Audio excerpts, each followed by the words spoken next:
and gentlemen, welcome to Hero Movie Podcast, your greatest source for superhero movie discussion in the multiverse. I am your host, Adam Portrais, and again, for 2 weeks in a row, let's make it a habit, Sean Keenan. Heidi also has a secret older sister you've never heard about before. And of course, Bruce Leslie.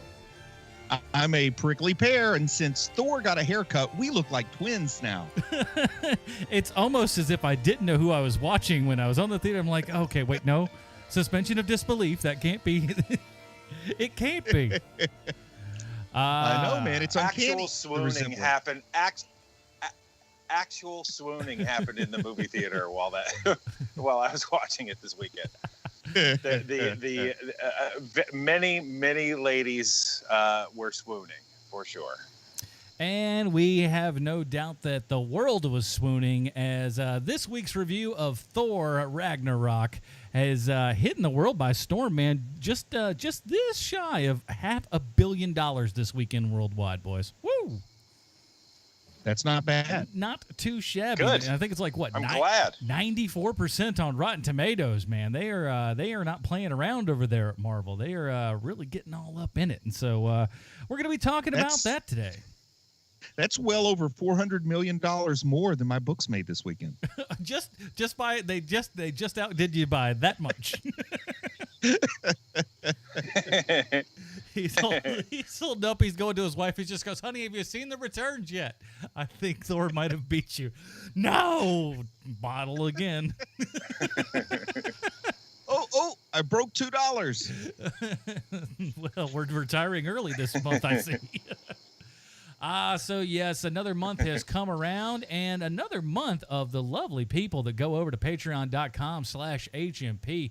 Oh my goodness, you guys the last month was fantastic, and you've done it again this month, and we thank you all, each and every one of you. Though we do want to talk about the big people on the mound here, man. The executive producer level. Again, we're looking at our good old friends Jim Beverly, Matthew Schnapp. We got Alex. We got Robert, RocketFace, Jeff, Simon, Carlton, and new to it, our good old friend Maria from upstate New York has jumped all the way up to producer. Welcome aboard. Oh my goodness. She is, and she's going to get an extra shout out on the film finding stuff because she's been rocking stuff over there and things as well. She has become quite the acolyte of all the things that we do, and we love her, and we love everybody that goes over to patreon.com/HMP and drop a little bit of shekels our way. You get the pre-show, the post-show, extra stuff all in there, everybody. And thank you guys so much for doing that, man. So let's get into it, everybody. I think we're going to have a jam-packed episode this weekend, or it's weekend when we record it, so, take it for what it is. Here is the trailer for Thor Ragnarok. So much has happened since I last saw you. I lost my hammer, like yesterday, so that's still pretty fresh. And then I went on a journey of self-discovery. Where I met you.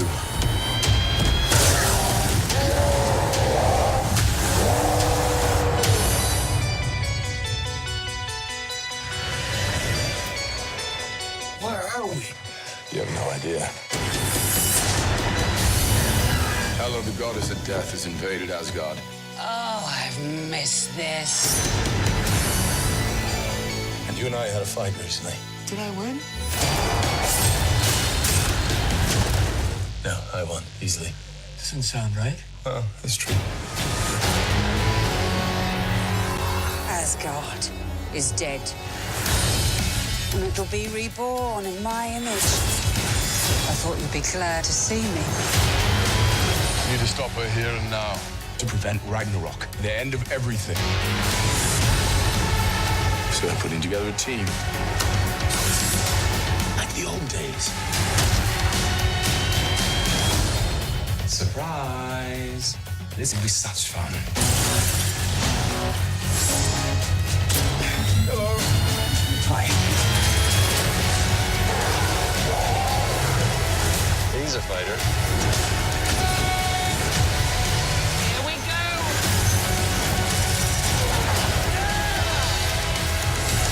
I'm not a queen or a monster. I'm the goddess of death. What were you the god of again?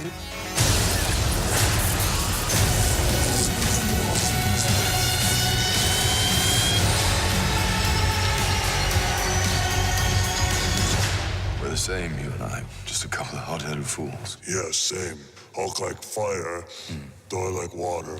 Well, kind of both like fire. But Hulk like raging fire, Thor like smoldering fire. Alrighty, that was the trailer for Thor Ragnarok, our new release review of this week. Here is the IMDb plotline. Imprisoned, the mighty Thor finds himself in a lethal gladiatorial contest against the Hulk, his former ally. Thor must fight for survival and race against time to prevent to prevent the all-powerful Hela from destroying his home in the Asgardian civilization. This is starring Chris Hemsworth, Tom Hiddleston, Kate Blanchett, Mark Ruffalo, Idris Elba, Jeff Goldblum, Carl Urban, Anthony Hopkins. We got a boatload of people in this. Directed and also co-starring Taika Waititi. Here it is, everybody. Like I said, big times on here. We've talked about Thor a lot, but we've got to do what we always do around here, and that's ask our big question. It's time for Bruce's Comic Book Connection. Bruce, what do you got for us this week, sir?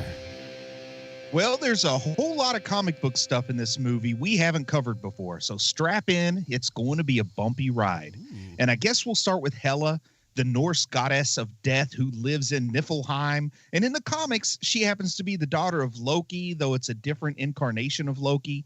Her antler-like battle headdress in this movie is an amazingly faithful adaptation of the way Jack Kirby drew the character. Her power to produce weapons at will seems to be borrowed from a character from Jason Aaron's run on the Mighty Thor called Gore the God Killer. Surtur is a fire demon native to the extra-dimensional plane of Muspelheim. And Scourge the Executioner is a person who's had a tough life from the moment he was born and his mama decided to name him Scourge the Executioner. Just imagine you're a Subway manager hiring a new sandwich artist and you have two applications, one from Kevin Jones and the other from Scourge the Executioner. You're probably going to roll the dice with Kevin first. Now, Scourge's most memorable moment in the comics is the time he defended a supernatural bridge from an attack by Hela using two M16s, so the movie is incredibly accurate to that moment from the comics.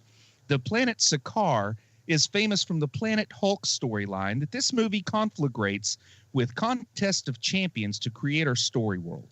In Planet Hulk, the Illuminati launch Hulk into space. He crash lands on Sakaar, where a character named the Red King puts him into gladiator fights. Hulk ultimately starts a revolution on the planet. In this movie, the Red King character is replaced by the Grand Master, one of the elders of the universe and brother to Benicio del Toro's Collector. Grandmaster challenged the entity Death to a contest where they each put together a team of superheroes and villains and pitted them against one another in battle. Valkyrie is another character from the comics with ties to Asgard, though not technically Asgardian in the comics. She has a winged horse named Aragorn and a fancy sword named Dragonfang, courtesy of Dr. Stephen Strange. She made her first honest-to-goodness genuine appearance in the Hulk number 142, thus the name Scrapper 142. Finally, I want to mention the Defenders. Not the Netflix series version of the Defenders, but the Marvel Comics Defenders. The original lineup was Doctor Strange, Valkyrie, and the Hulk, with Silver Surfer joining soon after. Note when they call the team the Revengers, well, there was at least one diehard comic book fan gritting his teeth and seething in impotent rage that they didn't have the cojones to say Defenders. Sure, you've got to respect your Netflix brethren, but when your movie has the original Defenders lineup, they at least deserve a minor name drop. Korg is a character from Planet Hulk that looks a lot like Ben Grimm's Thing in the comics, and Meek is an insectoid native of Sakaar. Most of the characters in Planet Hulk are immigrants from other planets, but this insectoid is the rare native. Anyway, I think I focused on the most significant stuff, but other nuggets will almost certainly come up during our review. Oh, you gotta love the nuggets, right? Oh yeah, I'm all about the nuggets.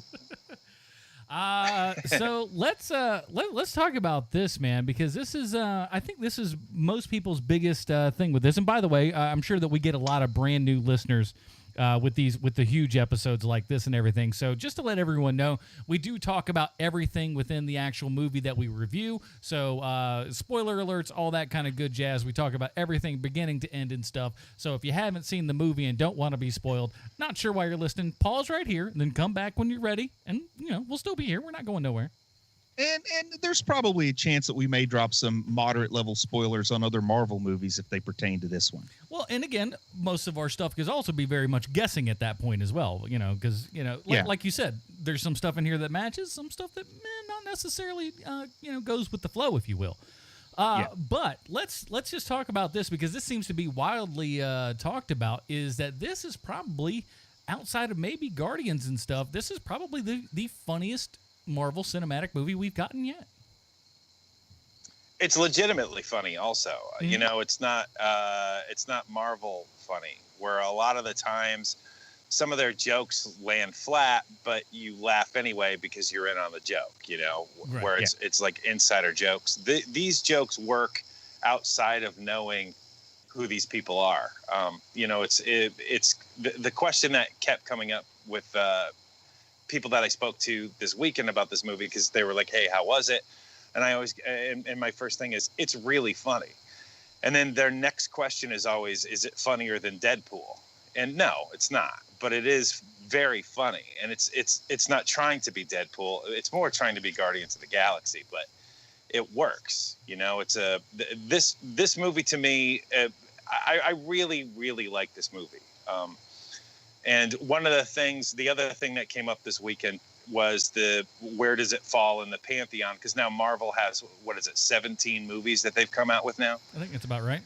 I think that's the number, is 17. And, I'm thinking about it. I had to go through it. And, I don't know how they rank for you guys, but my top 5 are the first Avengers, because, it's such a high watermark to get that right.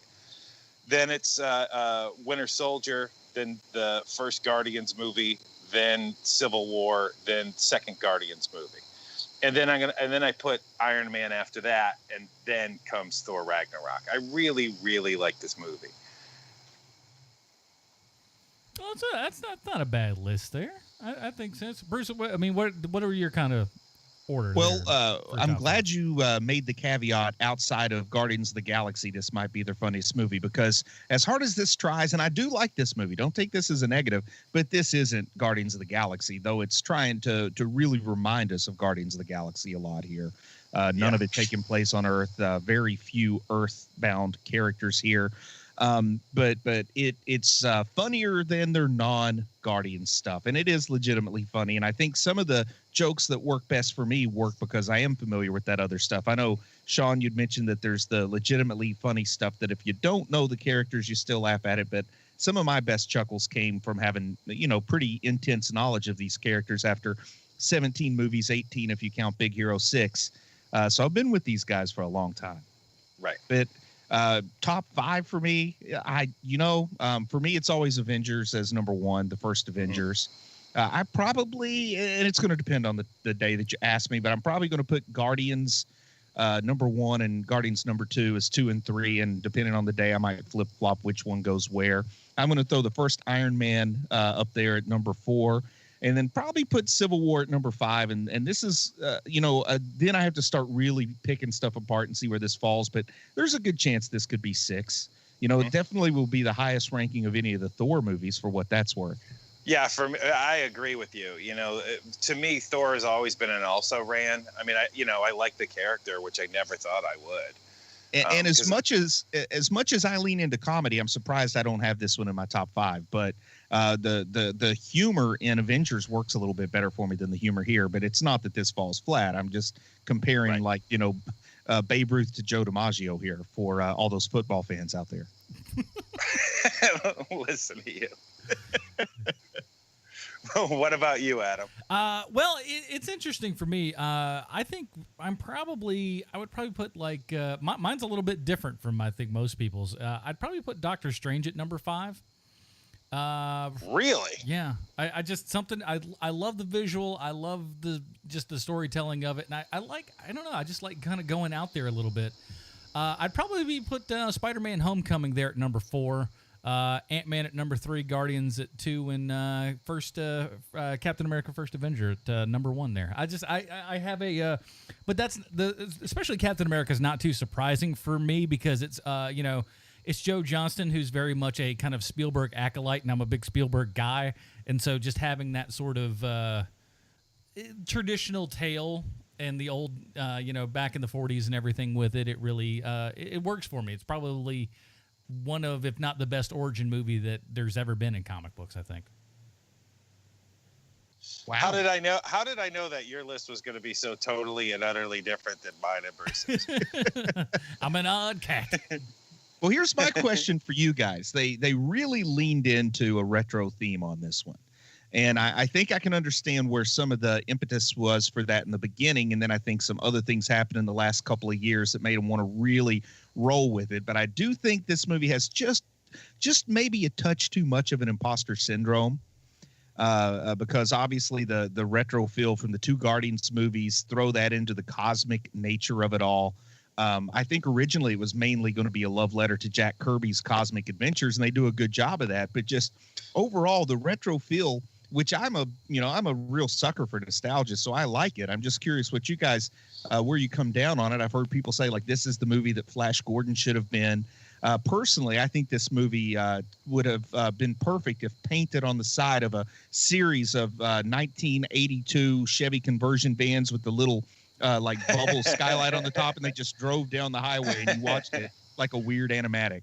By the way, go watch our Facebook page, because since Bruce mentioned that, I took a picture a couple of years ago of like the most epic semi art you've ever seen in your entire life. I'm going to post that up on facebook.com/yourmoviepodcast, just so you guys, it is like, it's got dragons and fire. It's unbelievable. I mean, this movie should have been painted on the side of a conversion van that was playing Immigrant Song through the 8-track player while somebody was digging their toes into the shag carpet they'd had put in. Oh, yeah. Well, I mean, that's what they're doing. To me, they needed to do something with Thor because, because that second Thor movie. I know that there are people who like that movie. To me, that movie is terrible. And although it has some good aspects to it, because every Marvel movie does, it's to me, it's right up there with Iron Man 2 of just like, oh, you guys really misfired on this. So they needed to really change up, and I thought that they did a great job with that with the direction. The director of this movie, everybody's kind of slamming Disney lately because they're not taking chances anymore with the Star Wars franchise. But, they have taken a huge risk by putting Waititi in as the director of this movie. And it works. It totally and utterly works. And one of I think the production design is great. I think that the theme of the movie is good, and it reminds you of certain things that you don't really think about on the whole when it comes to the character of Thor, which is that Thor really has grown as a character from the first time we saw him to this 3rd movie, and until they brought it up, I didn't even think about that. Also, maybe Fox could learn a lesson from this, because if there's a superhero property that would really work to just take heavy chances and give us something with a heavy comedic and cosmic tone, the Fantastic Four would be perfect for a movie like this. I agree. I totally agree. That's one of those franchises where Marvel gets it. Marvel just gets it. That, this is flagging, so we need to fix this thing. But it seems like Fox doesn't get it. Not to mention that a lot of the scenery here, a lot of the production design is taken directly from the backgrounds of Kirby-drawn Fantastic Four Silver Age comics. To get to that point, your original point here, Bruce, the only part that really offended me is the wrong word, but made me go, ooh, that's bad, is when Odin is on the side of that cliff overlooking the sea. That is so obviously an awfully green screen that it took me out of the movie for a minute. I was just wondering how he grew that beard so fast, because I only wrapped up Westworld a few months ago. And losing the eye and everything. Who knew? I need some Anthony Hopkins beard tonic. Ooh, I got to tell you, Anthony Hopkins as Loki, come on. That is about the best thing I've ever seen. Oh, man. It was pretty good, man. The guy, I guess he knows a thing or two about acting. Yeah, I think he's going to go places, that guy. You know, one of the great joys of me seeing this movie is that I saw it at a movie theater where I've never seen a movie before. So it was an iffy situation.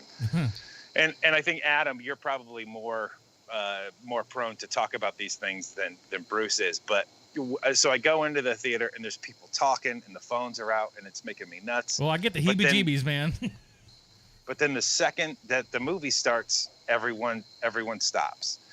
And because it's a funny movie, the crowd was very responsive. Mm-hmm. And it was such a great joy to be part of that. And you forget, I do. I forget about that every so often, where, you know, movies are supposed to be communal, and it was very communal, just really great experience. Yeah, it is weird too, and to see the different just people not only just responding to it, but really digging in on Thor. There was something that I saw, probably it was at least 2 years ago, maybe even a little bit longer. I forget which comic book movie it was, but the credits are rolling there and everything, and the kids are talking, and I see this kid walk out, him and his little buddy or whatever. They're probably like 8-9 years old, something in that neighborhood. And one of them looks to the other and goes, "Dude, I can't wait for the next Thor movie." And I was like, what world do we live in? To where the kid is like super stoked about the next Thor flick. And we're at that area now. And I think this movie itself will cement in Thor actually being something that people start to dig on now. Because it's happened slowly but surely, and there was a good bit of it in the first one. They came back a little bit in the second one, but they've gone so heavy throughout with all the different movies and stuff of the Avengers and all that jazz, with the humor that the character's allowed to have. Because you need to sit back and just go, look, this is ridiculous, okay? Yeah. You know, God of Thunder, all right? It's a whole bunch of silliness, and now that they lean into that silliness and how they do it with the ultra bright colors and everything, watching this movie is like opening a comic book. You see all those bright colors, you see the fun, you see the adventure, and that's, you know, it's what you come to these things for, at least I do. I'll say Thor, the character Thor, never has as much humor and about him as he does in this movie in the comics. I think this even goes a step beyond the comics there. But it definitely works for me better than some of those like heavy dramatic scenes that they had Chris Hemsworth pulling off, talking about the fate of his brother. If you go back to like the first Thor movie and the first Avengers movie, they've definitely realized, you know what, this guy's silly, so let's make him the gregarious mead drinking seductive Lord of Thunder. But I almost like that as a nice arc for him too, to go from this like super straight laced character and everything, who has a couple funny moments, to a guy who's kind of leaning into it a little bit. Yeah, and I like how easily they dispensed of Natalie Portman from the Thor universe too. Just like he's just bitter because somebody takes a selfie with him. I'm sorry that Jane dumped you. No, it was a mutual dumping. Yeah, they did a lot of corrective surgery. Well, not a lot, but I caught two things that were corrective surgery on Marvel in this. One was the Jane thing, and the other one was the gauntlet, the Infinity Gauntlet. Yeah. Because there was all that internet talk of, well, that's the left hand and this one's the right hand. And just to have Hela walk in and go, that's fake. And then knock it over, and it sounds like a wastebasket I'd have in my bedroom as a garbage. Kid. Very cool. And speaking of Hela, this is the first time I have ever been attracted to that actress. I've always thought she's a good-looking lady, but man, oh man, this is doing it. Really? Man alive. Oh, really? See, I think Sean and I like a lot of the same kind of type of lady. So I think I may have been more into her in previous incarnations. I don't know, because I was very smitten with another new character introduced in this movie. So when we get to that part, you can probably understand why I forgot any other ladies were in it. Fair enough. Well, we know about your penchant for the dirty-blooded ladies. What? So that's to quickly shift gears here to get myself out of any more trouble I might get myself into. the calling your kid Hela naming your kid Hela. Nothing but problems, right? Like, Well, you've got to understand context. Hell was named after her, not the other way around. Oh, I see. I thought she was just a big No Doubt fan, and they were like, hey. In fact, in Norse mythology, there's no A on the end. Her name's just Hel, Hel, and then Marvel added the A because comics code or something. Thank God you're here. Thank God you're here, Leslie. There's no way Adam or I would have pulled that out. Because, it looked good, the movie. Because she's a girl, so it needed an A. And it also predated. Well, actually, I don't know if it did predate Henrietta Lacks, the source of the Hela cells that are the most common cells in culture. If anybody's ever read the book or seen the movie, the immortal Henrietta Lacks. Oh, who amongst us cells are called hasn't? Hela cells. I got that on 4K Blu-ray. What are you talking about? Yeah, whenever I see her name, I want to say Hela just because years of cell biology education make me think of Hela cells. Isn't that always the problem? Yeah, I know, man. If I had a nickel for every time cell biology came back to bite me in the butt when I'm reading a comic book. Not again. Not again. But I also... Bruce blowing Adam and Sean out of the water with just the sheer amount of education. Hulk screen.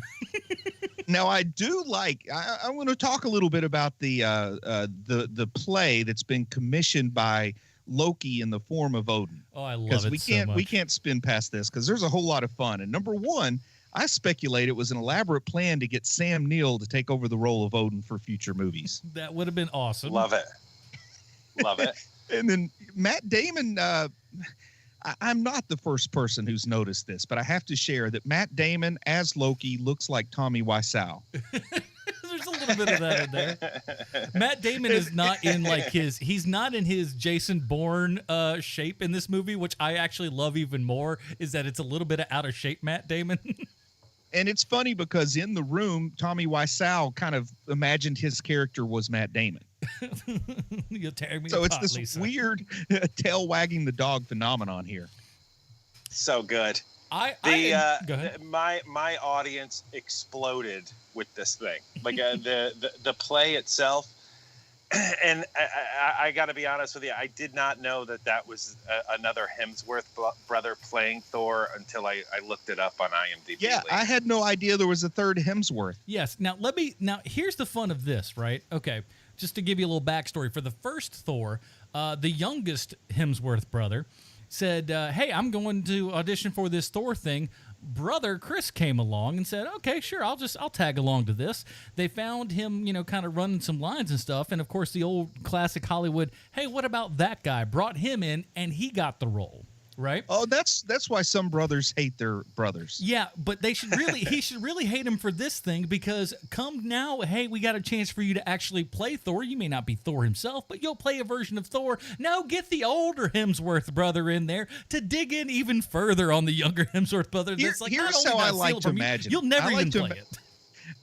I like to imagine that Liam thought this was below him, and then he went to see the premiere and saw Matt Damon and realized what an opportunity he squandered.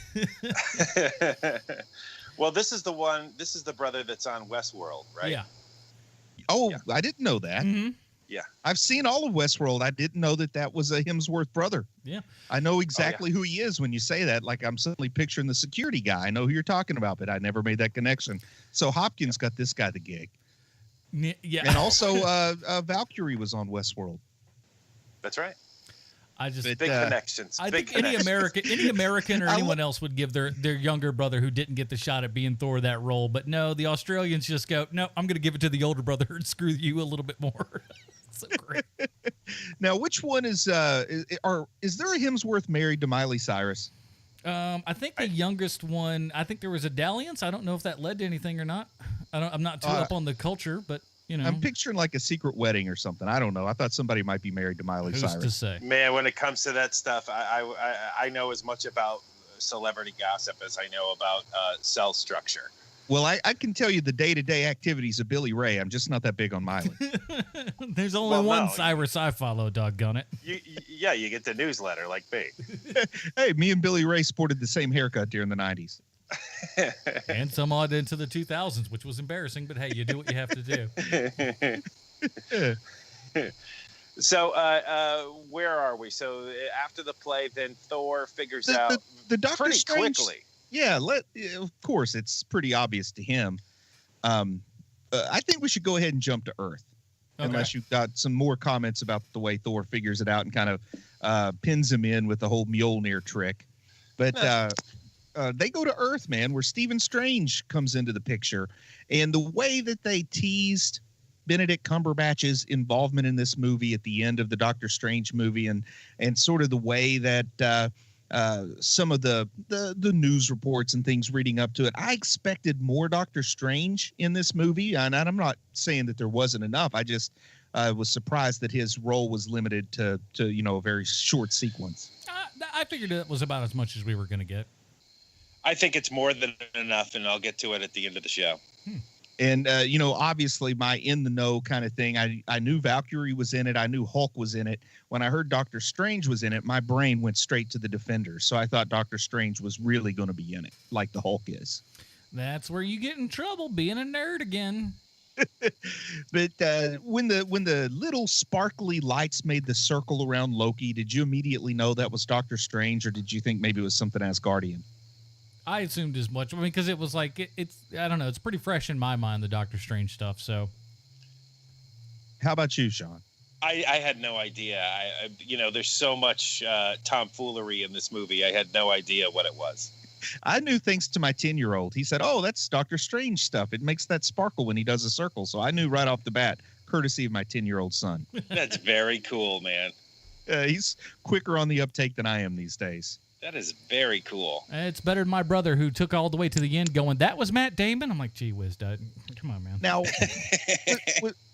was there any real reason for Thor to disguise Mjolnir as an umbrella? Because I don't know, but people on the street clearly recognized he was Thor. He wasn't fooling anybody. It's fan service. Yeah, the Donald Blake reference, I think, is what they were going for. Yeah. There's no real reason for it, unless there was some cut scene that we didn't see. But it seemed pretty fan servicey to me. Yeah, and then we have a little bit of fun there with Doctor Strange, who happens to know the location of Odin. How did That's he know really that his again? whole purpose.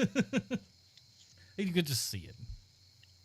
And when they go meet Odin, now here's the idea that I got, and I don't know if I'm getting my wires crossed exactly, but I felt like it was either the death of Odin that allowed Hela to cross back over, or it was the crossing over of Hela that led to Odin's death.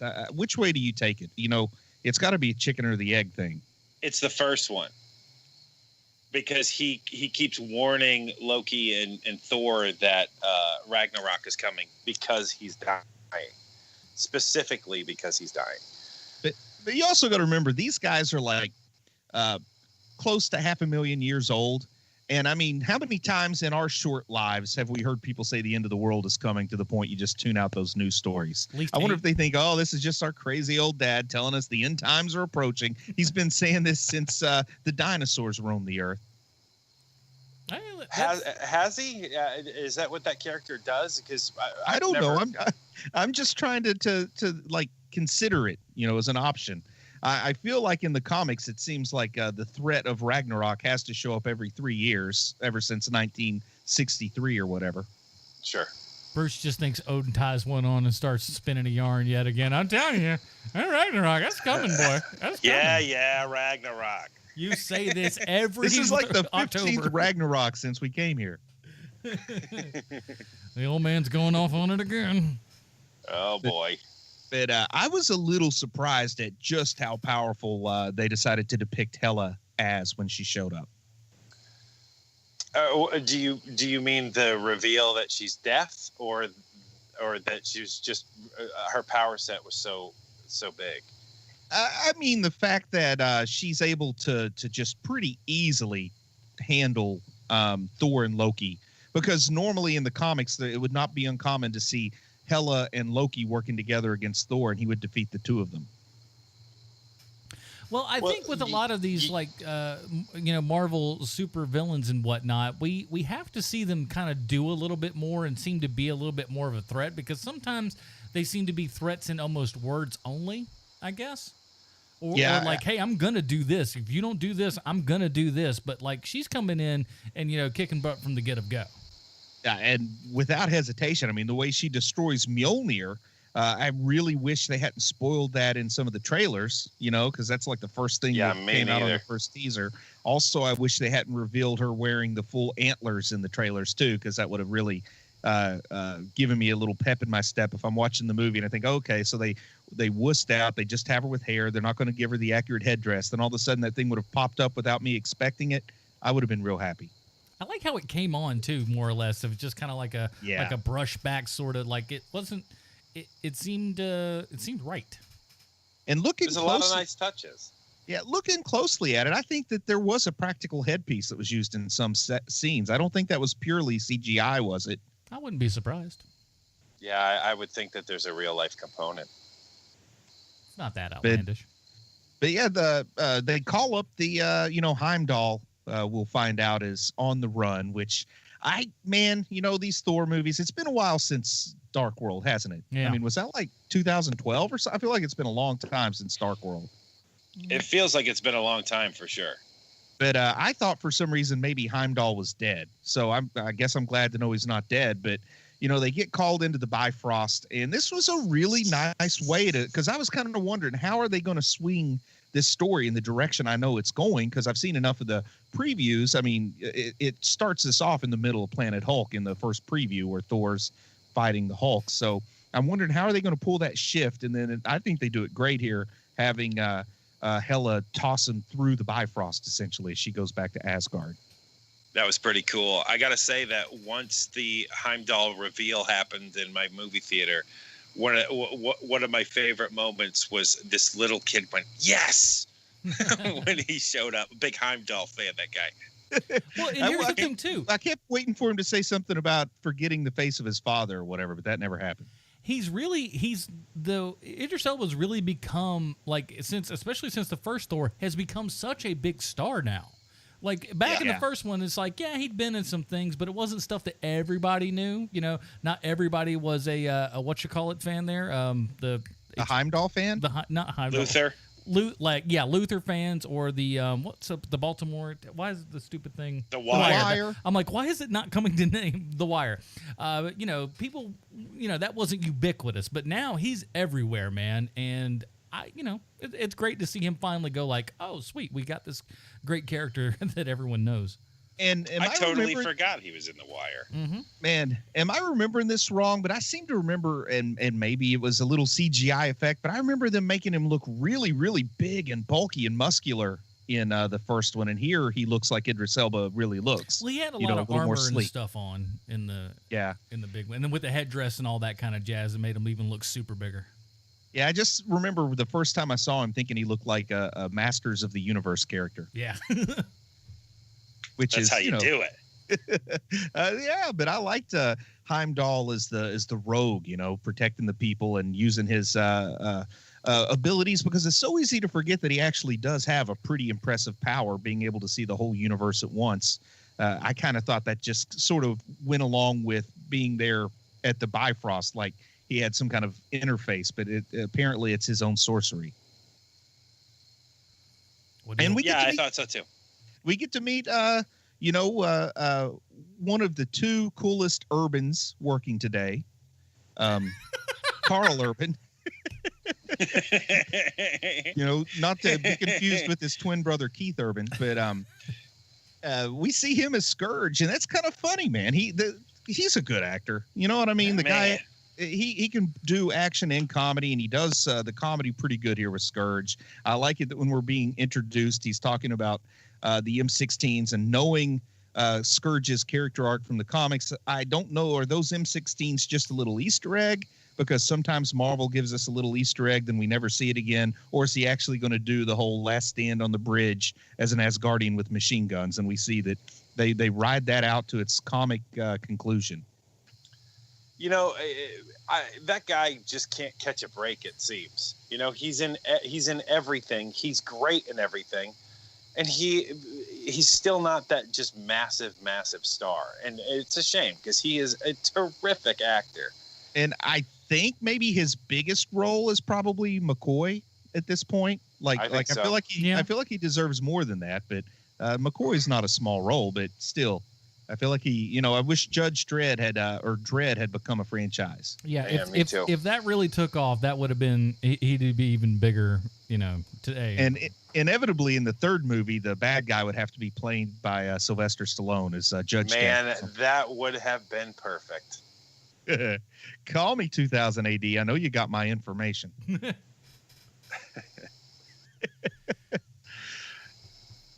But did either of you guys know much about Scourge before this? I didn't know anything. No. What about consequences, man? We learned that this movie is going to have consequences pretty early on, because as soon as she gets back to Asgard, she kills 2 of the Warriors 3, and then very quickly kills Hogan, the 3rd of the Warriors 3. And it's like real deaths. I'm expecting to see them as prisoners and bandages on them or something. But they honestly are realizing 17 movies in, we got to pare down some of these supporting characters if we're going to bring new characters into this world. Well, not only that, but you got to kill off Shazam, man. He's not going to come back. That's true. I didn't really think about that. Yeah, Zachary Levi, he ain't coming back. They were just like, "Oh, you're dead to us now." No, for real. Thanks to the TV filming schedule for Blind Spot, there's still a possibility Jamie Alexander could come back, because I'm not going to lie to you, I like Sif. I do too, and I like that actress. I think that she's a very, very nice lady. And I feel like if she had been available to film for this movie, she would have been killed along with the Warriors 3. Yeah, more than likely. I agree with you. Because they didn't seem to want to kind of hold back on the and here's the thing, man. If your character is just like, oh yes, death, guess what ought to be following? A lot of death. Yeah, very true.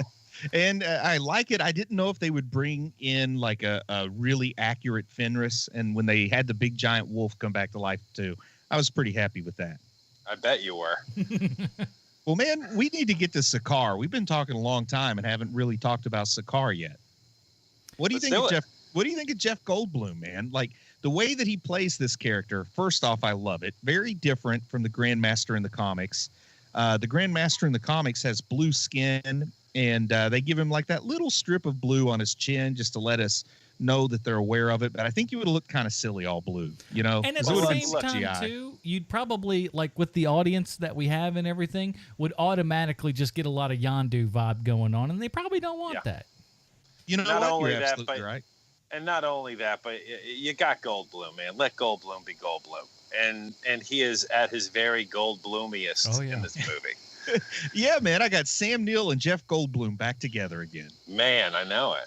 Now, to me, I can absolutely see him as the Collector's brother, and I hope that maybe in the Infinity War, or maybe this whatever movie comes after that, I really want these two people to meet again and have that family dynamic, because I think these two actors playing those two eccentric characters could be a lot of fun. Well, I think that since you haven't killed them off, since they're brothers, since they're big name actors, that's probably going to happen. Now, that might not never happen, but both of them have said, yeah, I'd do that solo movie with the two of us. Oh, I never asked for that now. Hold on. Wow. Slow your roll, Hollywood. They've already, I think it's more like them just going, hey, it'd be good, the two of us getting together and doing a movie by ourselves. They're like, oh, all right there, buddy boy. That's cute and all. Hey, but I've got the pitch. Howard the Duck. And those two are in the Howard the Duck movie somehow. All right, man. Listen, you start to get them good ideas again, Bruce.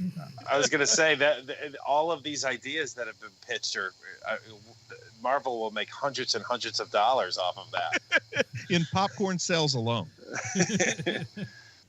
But yeah, I like Jeff Goldblum. I like the very retro Silver Age 60s Marvel look of the guards and the various aliens and I'll assume they're robots rather than people in armor, but they really have an aesthetic to them that no one trying to make like a gritty contemporary sci-fi movie would have robot guards with puppy ears, right?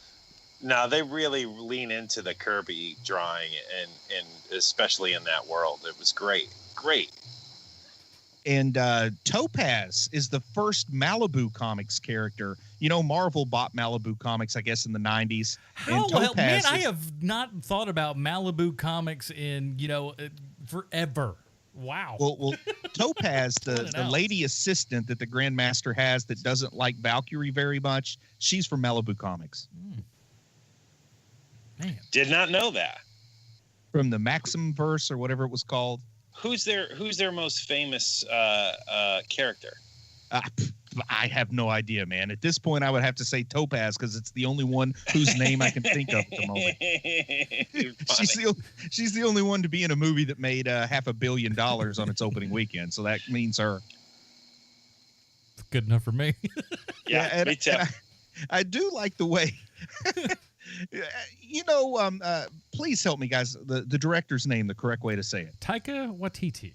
Okay, so I know TW that from what he's done previously, like the vampire movie, I know that was probably heavy on the improv. Yeah, What We Do in the Shadows, I would say there was probably a decent bit of improv in that, but and here with the major CGI movie, a very big budget, it's hard to work in the improv, but I feel like he did kind of encourage Jeff Goldblum to maybe have a little fun with some of the things he says. Like when Topaz, what do I always tell you? It starts with a B.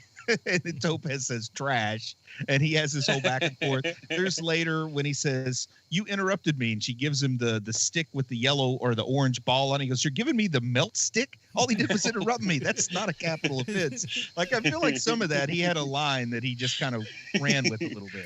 Well, the great thing about that character is the actress who plays her is also in Hunt for the Wilder People, which is a previous Taika Waititi movie. And it's good that he has his, his stable of actors and he keeps using them. It's very cool. Because Sam Neill is also in that movie. Oh, cool, man. Is Sam Neill from New Zealand? I know he really likes to do a lot of New Zealand. Well, I mean, it's all New Zealand film up until this, right?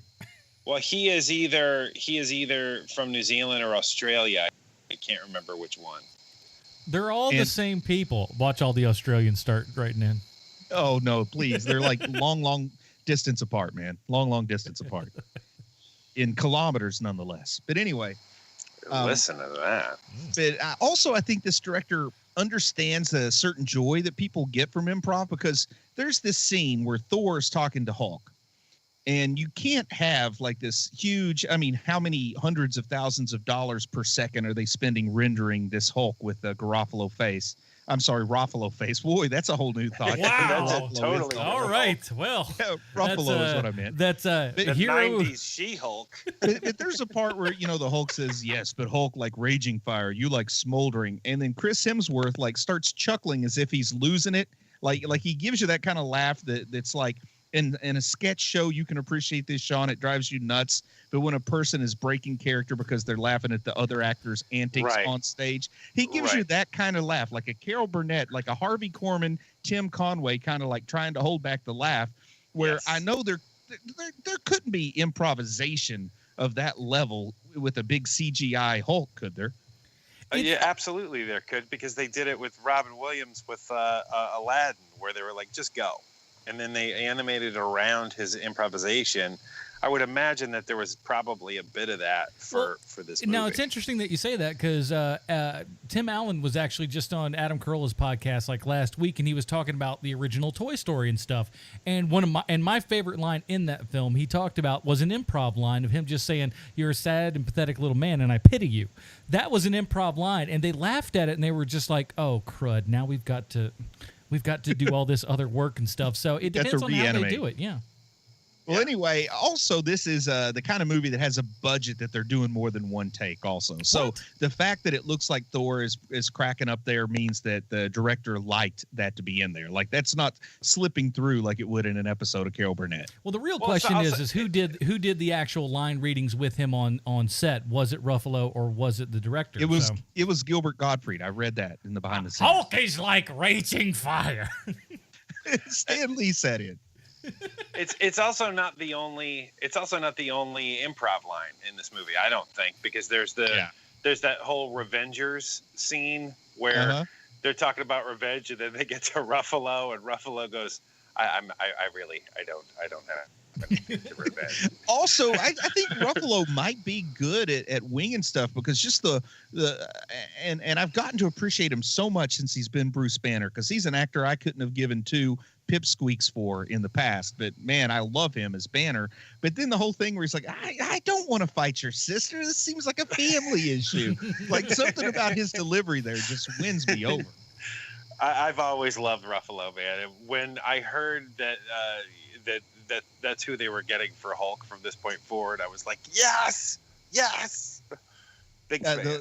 The last time I saw him in a non-Marvel movie, there were no laughs. It was that one about the Catholic priests or whatever, and there were no laughs in that one. So I'm sticking to Marvel. No, definitely not. Definitely not. I haven't seen Infinitely Polar Bear. Is he in that one? I believe, yes, he is. Maybe that one's got some laughs. It sounds like a funny name. No, not a lot of laughs in that either. Oh, rats. Well, I'm sticking to Hulk movies then. Did you just say rats? Rats, yeah. Oh, no cursing. rats. No cursing. We're PG-13, PG-11 here. PG-11. No, I understand that, but I've never heard anyone exclaim rats. Very good. A long time ago, somebody told me it has the same mouthfeel as the SH word, so I use it a lot. Oh. Shiitake? Exactly. Anyways. But when the Hulk gets out of the hot tub, man. So good.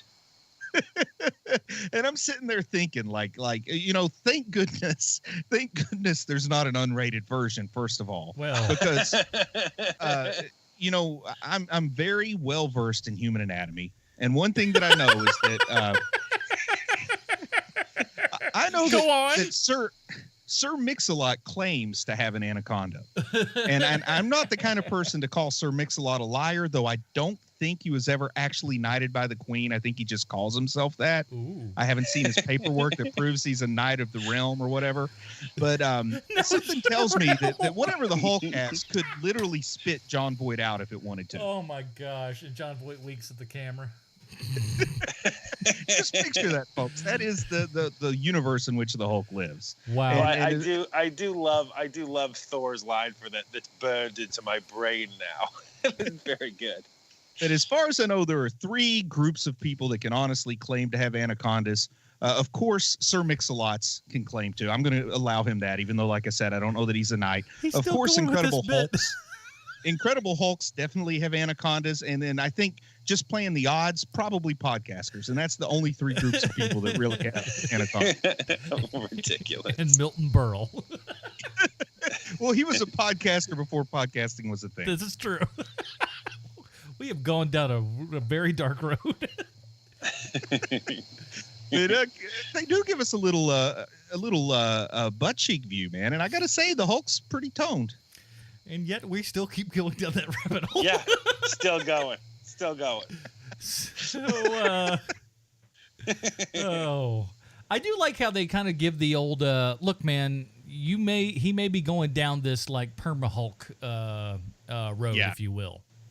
I do like that. It gave it some consequences so that we have to ask ourselves.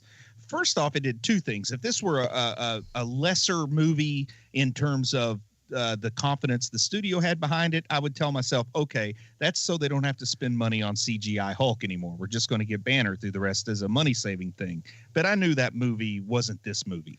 So it's to make us ask ourselves, when he inevitably does become Hulk again, are we going to be on the edge of our seat to see if Banner comes back or not? Strangely, they didn't really do that. He just kind of came back, and it seemed like it was no big deal. But that's what I thought they were building this up for. Well, let's talk about this. It was all set up for a joke, which I thought was awesome. That's a great joke, man. When he jumps down on the bridge and just hits face first. He goes face first out of the bridge, and he just takes a complete dive.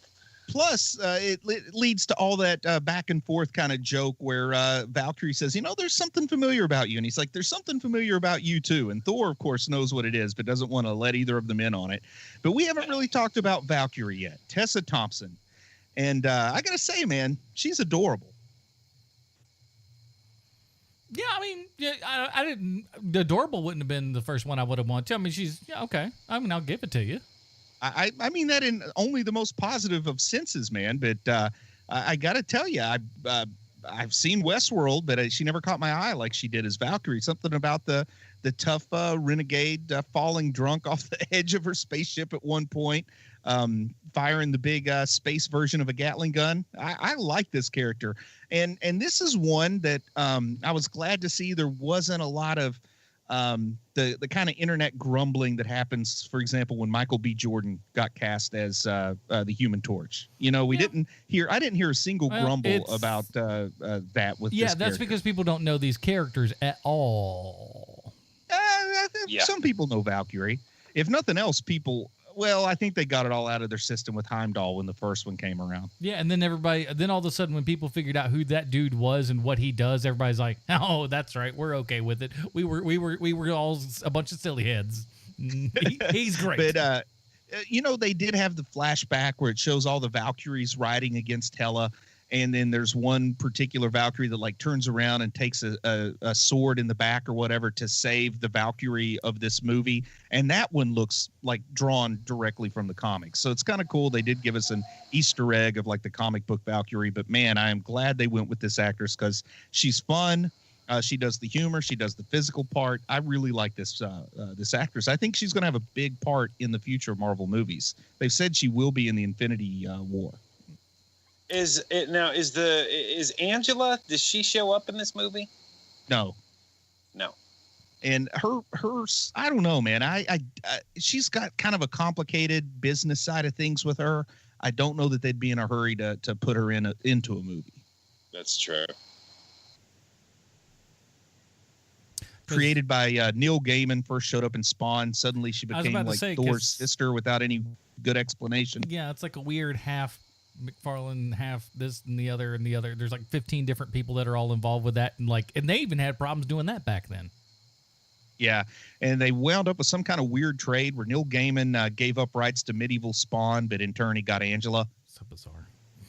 That's comic book lore for you, everybody. Yeah, it's not as bad, not as bad as the time when an animated rabbit got traded for Al Michaels in the TV world. But anyway, I'm going way too far off topic here. But yeah, I really like Tessa Thompson. I was not familiar with her really at all. Like I'd seen Westworld, but never noticed her character that much. But seeing her in this movie, man, she was cast well. Her dialect coach that she worked with, I think did a really good job of helping her deliver a lot of those lines in a way that I found convincing. A whole lot of fun with the way she plays off of Bruce Banner, that whole back and forth where it's like, really weird. Feel like I should know you, but I don't know why. That whole thing going back and forth. Her reaction when he jumps out of the plane and just belly flops on the bridge is pretty good too. Yeah. It is a fun time. One of the things that I really like about this movie also is the dichotomy with Thor, with Banner and Hulk, where no, you're my favorite. no, he's got to reassure each one that they're his buddy. Banner's all numbers and chemicals.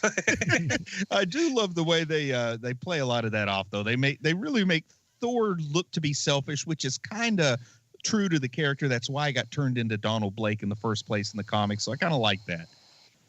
Me too. But when it comes to fighting evil entities, he is good at that. I love that. I don't know how to fly. Use one of your 7 PhDs.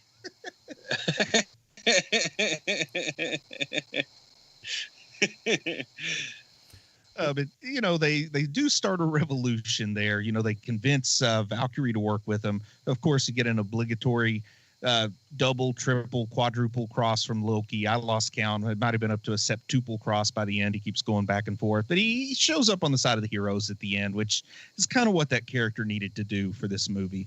They got to get him aligned on the right side before the Infinity War stuff happens, because they can't have him out there to be worried about when Thanos shows up. And Hiddleston's just so great in everything, man. He's so darn good in this. And could you imagine that guy he tried out for Thor? Did you know that? He probably would have been okay at it. Yeah, when you look at what Hemsworth looks like now, Hemsworth didn't look like that when they both tried out for Thor. Very true. Hey, he's no Eric Kramer or whoever that guy was from the Hulk movie, Adam, but he's good. Who is? I guess we got our big showdown here. Oh, wait. I don't want to go too quick without talking about the director himself playing a character in this movie, who I found to be a really well-used comedic character. Like, he's not one note. He doesn't show up for one joke and then disappear, but they don't overdo it with him either. I think they used a great light touch with Korg. Yeah, it's great. When I heard the voice, I was just like, oh, because I had no clue he was actually going to be starring in this anywhere. And I was super excited for that because I was like, oh, wow, he's awesome. He gets a chance to not only direct this, but actually be a part of it too, which I thought was pretty sweet. Yeah.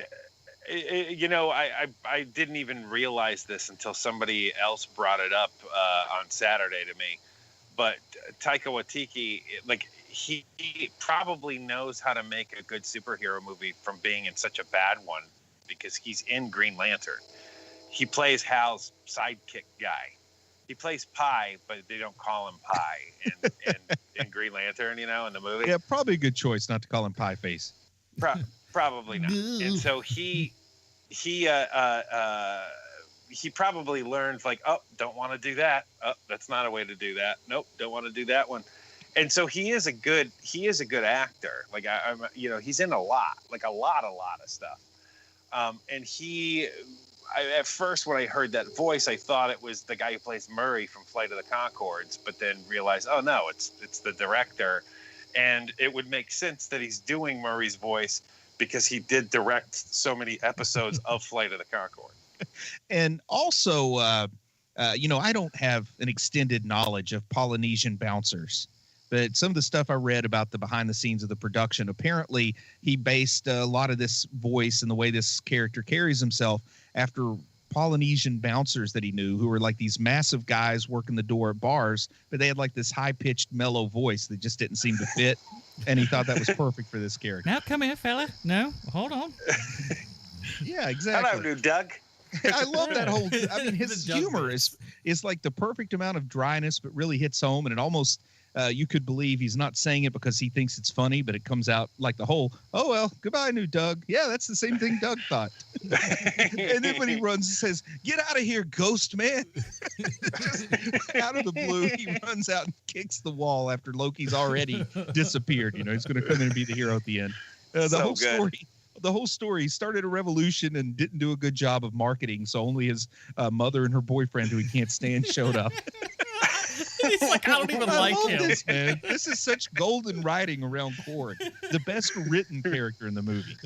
So good. They showed up. I don't even like him. Is that some kind of protoplasm coming out of you, or those eggs? Because they look like eggs.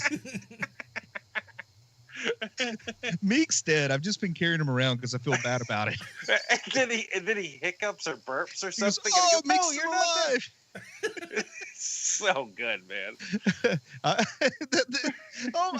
I'm just now all I'm doing is quoting Korg, but I can't help it. It's so enjoyable. But, hey, you want to fight with a big wooden fork? It's really good if three vampires fight you all clustered together. Or some people claim that was a reference to what works in the shadows, or whatever that movie is called. Yeah, What We Do in the Shadows. Yeah. Just some of the best lines. That was a great movie to see in the theaters because they showed it. It was a limited run thing, so they showed it in art house theaters. So I go to see it in the theater and everything, and 90% of the people that are there are over the age of 60, and I don't think any of them really knew they were going to see a comedy, because for the first 20 minutes, no one was really laughing at all the what are clearly out and out straight jokes, and they're like, "What is?" This is bizarre. What? And they finally got into it, but it was hilarious to see these people just go this is what did we just pay ticket money for? What is this? That movie has one of my favorite comedy lines of all time in it, where the guy goes, "So why is virgin blood so important?" The vampire goes, "Well, imagine that you're eating a ham sandwich, and then imagine you're eating a ham sandwich that someone has effed." Similar joke too, and he says, I just throw my hammer and it pulls me off into the sky, and then his comeback to that's kind of funny too. About the intimate. Yeah, so good. So good. But in the big finale here, they all make it back to Asgard. Some of the freed prisoners who have jobs, because the Grandmaster doesn't like the slave word, which I thought was funny. Oh, that is great. And then of course we got Valkyrie and the Hulk, and and Thor there, and Loki shows up in the reserves, and eventually Scourge switches sides and uses the M16s just like he did in the comics. In the comics, he died in battle holding back Hela on a bridge, and that's exactly what happens here. Kind of an obscure thing in the comics that they really showed a lot of devotion to, which I can appreciate. That's Marvel for you, though, man. Any stuff that worked better or worse for you in the big finale, or were you absolutely satisfied with the finale? Have any favorite parts in this big battle at the end? I like the way that it had to end. You know, it's not like, well, Thor's just going to beat the crap out of this thing that's kind of like Thor also, and now he's learned his lesson. It's different than that, you know. It's kind of like what I would call a Galaxy Quest ending, where it's clever, you know. It's a clever defeat of the bad guy in this movie, and it has consequences. Which you know, if you think of the Marvel Cinematic Universe as a whole, what franchise after 17 entries still has consequences in the plot? But there are huge consequences here. All of Asgard has to be destroyed to defeat Hela, and I like it that they finally, you know.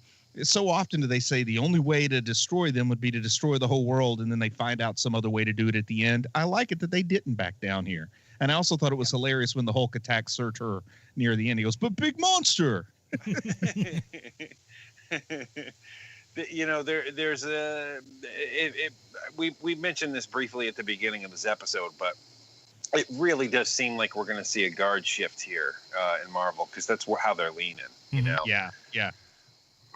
I would expect to see a whole lot of changes happening in the next two Avengers. Now, couple questions, I guess. Number one, I don't know if it bothers anybody or if you think it's not even a question worth asking, but they don't exactly explain how Loki escaped from Surtur once he freed him. Did any of you guys ask yourself, like, how did Loki get out of there once he unleashed the beast? He's a trickster. Yeah, he tricked his way out. That's it. I like that.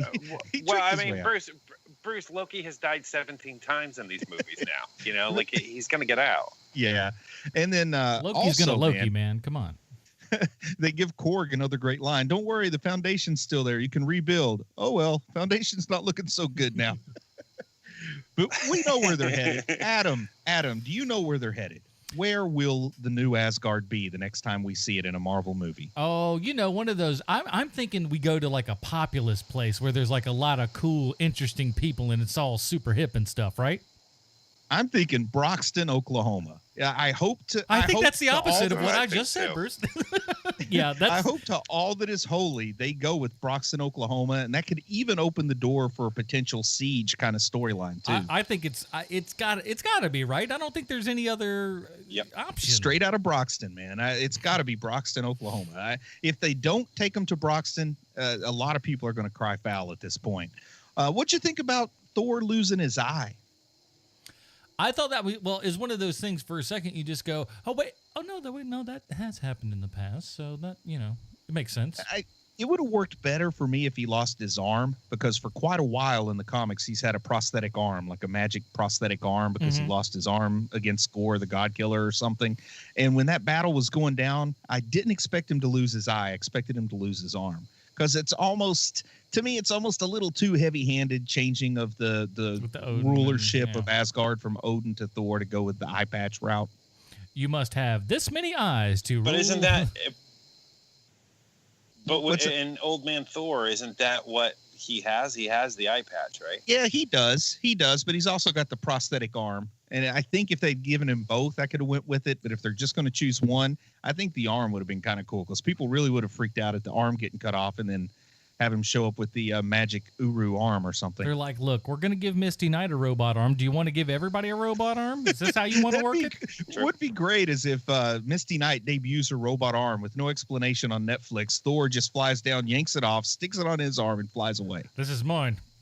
Puts it in and just goes right away. Well, that was odd. But yeah, and I guess Stan Lee cameos. As far as Stan Lee cameos go, this might be my second favorite behind being the DJ in the strip club in Deadpool. It's just I like the idea of him as a hair cutter. I like to think that there's a completely other version of this where Stan Lee just does his version of shampoo. I liked it too when later on when Banner asks him, "Hey, you got your hair cut?" And he goes, "Yeah, some creepy old guy cut my hair." I like it that he called him out. That was great. I like that they gave Stan's brother credit for this one also. Yeah. It's nice. Yeah. Well, he's always had character creation credit from the beginning, just not that the movies necessarily shared that. But Larry Lieber from the get-go has had a creator credit,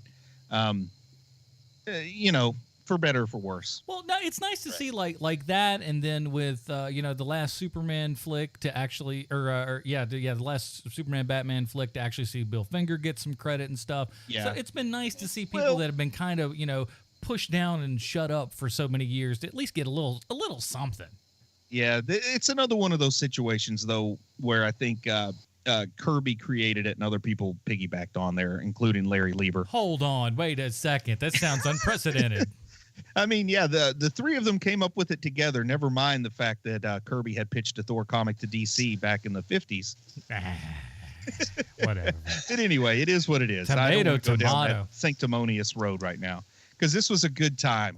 And in the credits, they see a big spaceship that probably, I don't know, it probably has somebody other than Thanos on it.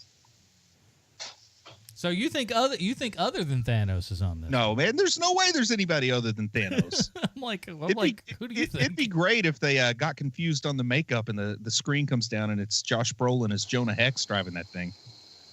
Ooh, he is going to be in Legends of Tomorrow. But it's not Brolin. And then we got that fun very end of the credits thing where Grandmaster comes out and goes, "Guys, good job. Got to tell you, we needed to spice things up. I did it. This revolution, it went great. I think it's fair to say it was a tie." Very good. The way he sells that, man, it's awesome. I love Goldblum as the Grandmaster. Goldblum is Goldblum and all the way. So let me ask you something, Bruce. Yeah. What do you think that there is in any way a possibility? Not only can we directly relate this movie to Sylvester Stallone, but we could also have it done by somebody who actually did a talking baby on television before? Could that be? I think it's very possible. Get out! What? Not only that, I could do it in one sentence. Oh my goodness! Sean, do you have something to share with the group? In fact, I do. Thank you, Adam. I have a prepared statement. Tessa Thompson is in Creed, Stallone is in Creed, and there's your Stallone connection. But what I'd like to talk about this week is a very serious problem that I don't think we talk about enough on this podcast. And since it showed up again in Thor Ragnarok, I feel like it's my duty to devote some time to it because it's getting a pass, and that's making me crazy. The problem is this. Benedict Cumberbatch has a horrible American accent. And what accent is that supposed to be exactly? Midwest? He sounds like he watched Monty Python sketches, or maybe he listened to Michael Caine's horrible American accent. I don't know, but it's distracting and terrible. And even if he nailed that Midwest accent, why would a guy who lives in the East Village have a Midwestern accent?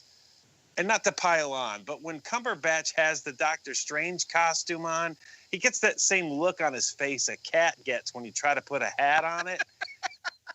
And if you're asking yourselves how I know that, you obviously haven't signed up for my cat calendar subscription. And you know what? That's your loss. It's called Cat's Incredible, and it's amazing. This is the part of the Stallone connection where I usually find someone who has the opposite take on the movie I talk about in the Stallone connection. But since this week I'm that nut job, instead I look to find someone who hates Thor Ragnarok because general consensus is everybody likes this movie. So where does one go to find people who hate a movie everyone else loves? IMDb user reviews. Well, also true. Armand White or IMDb user reviews. Oh, boy. Now, before I read this review, I want to remind the HMPers that this country was founded by immigrants. So it's totally cool to make fun of their lack of conjugation and syntax. Now, this review comes from someone who calls themselves TNK777, and his review is titled Just for Brainless People. He writes about Thor Ragnarok. This movie don't have any creativity, just same as others. Lots of explosion, cheese dialogue, and same story. I knew when I'm going to watch this movie going to be simple and empty, but what I watched was the worst. Movies later are made for brainless audience. Been seat there and been fed it with crap. All movies spend millions of dollars in trash. Thank you, TNK777. You have making points. Big time, family member. So there you have it, HMPers. This week's Stallone connection. Now, Korg and Meek, let's review this movie so we can prep for the next 2 weeks to review the Justice League movie. I know I'll be scouring the thesaurus looking for other words that mean suck. Oh, gosh. It's a little bit of a preview for you. Well, everybody, here on Hero Movie Podcast, we don't have stars. We don't have letter grades or anything of that mess. We've got our own mess. It's called the Robin Rating System. And if you want to jump on over and check it out, go to facebook.com/Hero Movie Podcast. It's right there at the top of the page. And while you're there, hey, man, why don't you throw us a like on that bad boy as well? Let's get to it. Bruce, where does Thor Ragnarok fall on the HMP Robin Rating System for you, sir? Man, this movie was a lot of fun. And that's the biggest complaint I have about movies I don't like is where's the fun? The plot doesn't have to be tight. It doesn't have to mean a lot if you can at least have fun. This movie was a lot of fun, and it also had consequences. One thing I will say is that the fun and the humor was so much that I didn't really feel the consequences, even though they were there. You know what I mean? I kind of glanced over it because of all the enjoyable stuff. I love the addition of Valkyrie to the Marvel Universe. I think I made that clear, didn't I, guys? No question on that I might be a little smitten with Valkyrie now. This is easily the best of the 3 Thor movies. It's a good movie. I'm going to give it a Tim Drake. It doesn't go to Dick Grayson territory for me, but Tim Drake's a pretty darn good rating. Indeed it is. Mr. Keenan. For me, it is also a very high Tim Drake. Please help me. I mean, come on, man. Please help me. I love that bit. Please don't do Please Help Me. We didn't even mention that. Yeah. I love that bit so much. It made me laugh so hard. It's very Looney Tunesy. Where not happy birthday. If you don't know what I'm talking about, look it up on YouTube. It's hilarious. Anyway, I love this movie. I love everything about it. You know, when you have a very difficult, stress-filled week like I do, week in, week out lately, and you go to see a movie like this, you want it to at least be fun. And this movie far, far surpassed my expectations. I knew I was going to like it just because I know the people involved with the making of it, but I didn't know I would like it this much. So it's a very, very high Tim Drake. Well, gentlemen, it is Tim Drake's all around. Very high on this as well. Enjoyed it a whole bunch. It could go Dick Grayson, but I do want to see it at least 1 or 2 more times before I, kind of cement that down there. But right now, super strong Tim Drake. I had a blast with this thing. Like I said earlier, we're making, people Thor fans, for heaven's sake. And who thought they could do that? I mean, 20 years ago, somebody said, oh, there can be people out there that like a Thor movie is going to make $500 million in its first weekend. You'd laugh them right out of the bank, man. It's ridiculous. So, but they're doing it, and they're doing it well. And Marvel's just knocking it out of the park, man. Like I said, with the DC stuff, I always pray it's good. But, man, when Marvel just shows up, I'm like, I feel like I'm in good hands. And with, Black Panther coming up as well, I see that trailer and I just go, I think we're going to be okay. But when it comes to Justice League, we know that Jason Momoa is going to be adorable. So I'm going to like that. You want to talk about the worst? All right. Anywho. Adorable. That is it, everybody. Thank you so much for downloading and listening today. And if if you like this program and it's your first time here, you hadn't been here in a while or whatever, how about you drop on down to iTunes and give us a 5-star review, a.k.a. Humdinger. Humdinger. It's been a while since we had one of those. We'd really appreciate that. In the meantime, before we talk about what we're going to do next week, Bruce, how about you tell us where we can find more of your work on the internet, sir?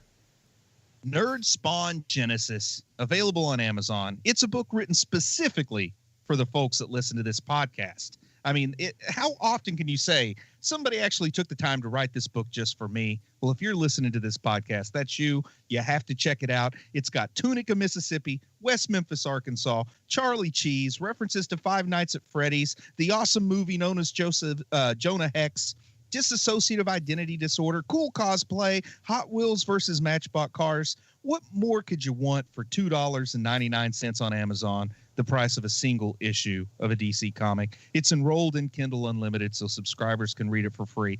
You know what? Even if you're not a subscriber, you can read the first 2.5 chapters for free just by tapping on the cover and using the look inside feature. So please, folks, I'm begging you, check it out. You guys are the reason I wrote it. Get yourself hooked on the drugs that is Nerd Spawn Genesis. Keenan. Hey, you can find me at Twitter at Hero Movie Sean, and that's it. Good. And, of course, my other podcast, The Film Find. The Film Find. I don't know.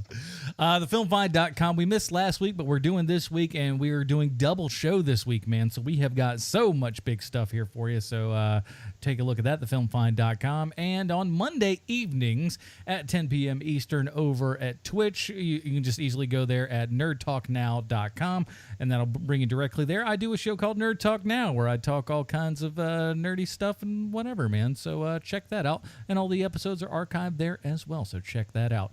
And as we mentioned a couple weeks ago, Preacher Season 3 has been announced, so if you haven't caught up on Preacher, man, go to preacherpodcast.com and check out all that good stuff, and do that, man. We really appreciate it. Next week, we are going to be talking the first 2 episodes of The Gifted, the show on Fox that is all about X-Men that Fox doesn't seem to want to let you know has X-Men in it for some odd reason. So we'll be talking about that next week. Until then, thank you guys so much for listening. For Sean, Keenan, Bruce, Leslie, I'm Adam Portrais. Stay super, everybody. Bye, Marty and Evie.